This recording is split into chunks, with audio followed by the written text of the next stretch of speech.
Letak marah itu. Tiba-tiba darah menyembur tidak normal, lalu nafas tersengal dan orang marah. Makanya kalau marah kata Nabi, apa yang dilakukan? Yang pertama dilakukan ketika marah, langsung ingat Allah Subhanahu wa taala. Ketika sudah terasa mau marah, itulah gunanya kalau orang selalu berzikir, cepat dia ingatnya. Tapi kalau orang tidak biasa berzikir, lama koneknya, nyari kabel lagi. Tapi kalau orang yang sudah biasa berzikir, dia nggak perlu pakai kabel. Kenapa? Wireless. Langsung connect. Apa-apa macam-macam. Astagfirullahaladzim. Astagfirullahaladzim. Astagfirullah. Begitu juga terasa akan marah, zikir itu datang menolong. Makanya banyak-banyak zikir. Saya biasa habis sholat itu, astagfirullahaladzim, astagfirullah, astagfirullah, 3 kali. Tadi habis sholat subuh, Ustaz Arifin Ilham tadi subuh, ingat. Istighfar 100 kali. 100 bro. Maka yang marah-marah minim langsung marah. Istighfar. Maka terasa akan marah. Jadi yang pertama langsung ingat Allah. Ala bidzikrillahi tatma'innul qulub. Dengan banyak berzikir mengingat Allah, hati akan menjadi tenang. Jantung yang sudah mulai bergelora, dia seperti air yang diletakkan di atas belanga, di atas api menyala, dia sudah mau menyala ke atas, terasa gelombangnya naik, terasa akan berbuih, terasa akan menggelegak, terasa akan mendidih. Datang zikir menenangkannya. Tenang, turun ikhwah. Huwallazi anzala sakinata, dia yang menurunkan ketenangan fi qulubil mu'minin, ke dalam hati orang yang beriman. Jantungmu memang punya engkau, bukan. Walaupun kau sudah bawa sejak dari lahir, dari kandungan ibumu sudah berdetak.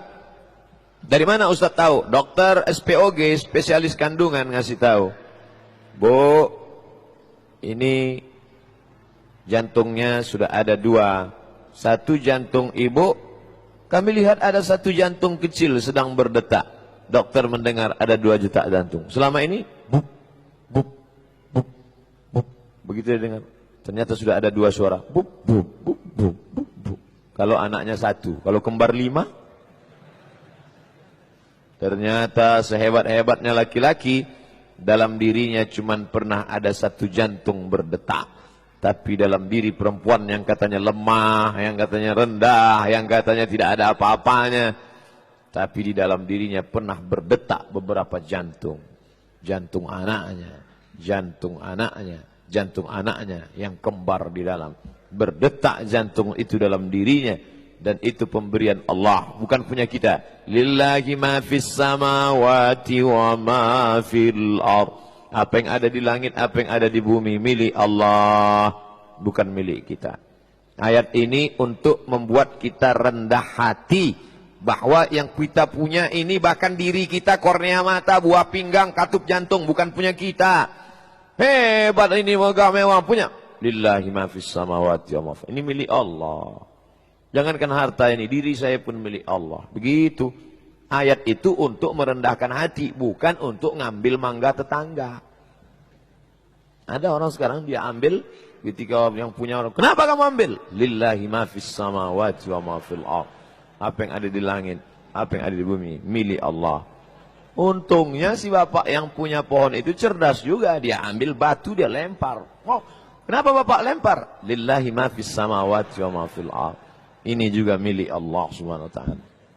Ketemu ente main-mainkan ayat. La taghdab, jangan marah. Tapi biasanya kalau orang sedang marah ingatannya hilang. Saya pernah menyampaikan hadis ini bukan dalam konteks kajian Arba'in Nawawi. Pagi kami, judul kajian kita subuh ini adalah kajian tentang la taghdab, jangan marah. Selesai kajian salat sunat isyraq, kebetulan habis subuh. Habis itu tanya jawab. Selesai itu kami pun keluar kota. Sampai keluar kota, tiba-tiba datang Valentino Rossi dari belakang. Dia salib kita. Hampir nabrak dekat. Oh, naik emosi. Kita kejar. Kejar, potong dia salib dari depan. Sit, turun. Saya pun marah. Ketika saya sudah mau marah, datang Ustadz Dayat ngasih tahu. Ustadz, judul kajian kita subuh tadi, la taghdab. Jangan marah. Ternyata habis ngaji ini ujiannya langsung cash and carry. Makanya saya ngeri-ngeri juga nih habis ini. Kira-kira apa yang na'udzubillah, jangan sampai kita marah. Artinya apa? Langkah yang pertama, kita sendiri ingat Allah. Langkah yang kedua, ada orang lain yang mengingatkan kita. Datang orang lain ngingatin kita. Karena kita ini sifatnya lupa. Namanya juga manusia. Diambil dari kata nasia. Nasia itu lupa. Ada orang-orang yang lupa, yaitu manusia. Tapi ada yang ingatannya cuma nangkap 24 jam. Itu demensia. Kemarin pas jam 6 sore, dia beli makanan sebanyak-banyaknya. Kolak, cendol, semua 20 bungkus. Begitu azan maghrib berkumandang, Allahu Akbar, Allahu Akbar. Ini azan contoh, bukan azan maghrib. Ketika azan maghrib berkumandang, masuk 2-3 butir korma, seteguk air. Lihat nih mas, lihat nih belanjaan kamu yang ini mubazir kan? Iya. Pokoknya ini yang terakhir, besok kita nggak ulang lagi. Jam 6 sore besok, ngulang lagi. Daya tangkap ingatnya cuma 24 jam. Ini namanya demensia. Tapi ada yang lebih parah lagi. Lupa rumah, lupa sekolah, lupa nama. Ini namanya amnesia.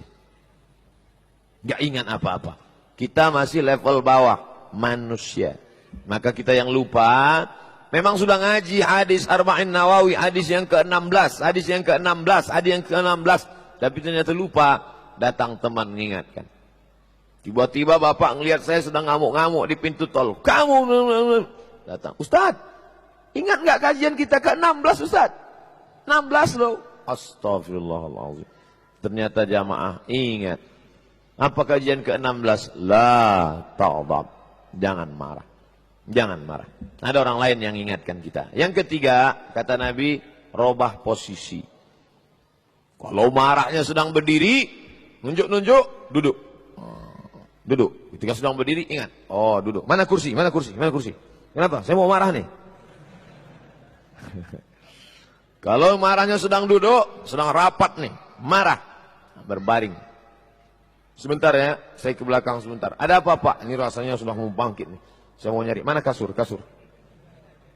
Alhamdulillah, marah hilang, tidur. Itu yang ngasih tahu Nabi, robah posisi. Dan Nabi ini terapi menghadapi marah dari Nabi. Karena sekarang ada orang yang marah menggebu-gebu, ini penyakit kejiwaan. Dia marah, menangani marahnya dia nggak bisa. Akhirnya dia pergi ke psikiater, psikolog. Psikolog, gimana nih saya kena penyakit? Apa? Marah, membabi buta. Oh, tenang ya, ini resepnya. Resep, marah. Dalam hati psikiater, kamu masih lumayan membabi buta. Saya gajah bengkak nabrak babi buta. Marah nggak tentu arah. Yang keempat, ketika marah itu adalah gejolak api neraka. Gejolak api neraka mesti dipadamkan dengan air. Maka padamkanlah dengan air wudu. Dipadamkan dengan air wudu, bukan dengan nasi wudu. Air wudu. Begitu terasa marah, langsung pergi. Mana kamar mandi? Mana toilet? Mana keran air? Langsung wudu, padamkan dia. Siram air ke wajah. Alhamdulillah. Udah wudu nggak mempan juga Pak Ustaz, mandi. Cari air dingin sampai menggigil kedinginan. Hilang marahnya insya Allah. Itu yang ngajarkan siapa? Dia. Yang memberikan terapi bukan berdasarkan percobaan. Dia bukan terapis. Tapi dia adalah wa ma yantiqu 'anil hawa. Dia tidak mengikuti hawa nafsu. In huwa illa wahyu yuha. Melainkan wahyu dari Allah Subhanahu wa ta'ala.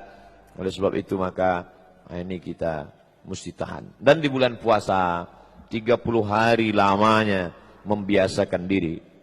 Ini bulan Ramadan bukan bulan menumpuk amal. Ini banyak orang yang keliru. Ramadan bukan bulan menumpuk amal. Ramadan ini adalah madrasah, pelatihan, lokakarya, seminar, LPG, pembentukan karakter sifat yang dibentuk, terutama judul kita hadis ini marah. Insyatamahu ahadun, tiba-tiba sedang duduk nongkrong, ada orang ngajak kelahi caci maki, hei bejat, brengsek, kamu. Wa qatalahu, ngajak kelahi, ngajak perang. Maka kamu yang sedang berpuasa diam, katakan falyaqul, hendaklah dia mengatakan inni shaim, aku sedang puasa, aku sedang puasa. Berani kamu sama saya? Aku sedang puasa. Takut kan? Takut sama saya kan? Aku sedang puasa. Kalau memang berani, mana jamaah kamu? Mana? Katanya kamu hebat. Mana? Aku sedang puasa. Ntar habis azan maghrib kita ketemu. Ini orang masih membatasi dengan batasan limit tertentu. Salah, keliru. Makna kita berkata inni shaim, aku orang yang sedang dididik oleh puasa. Setelah ini marah.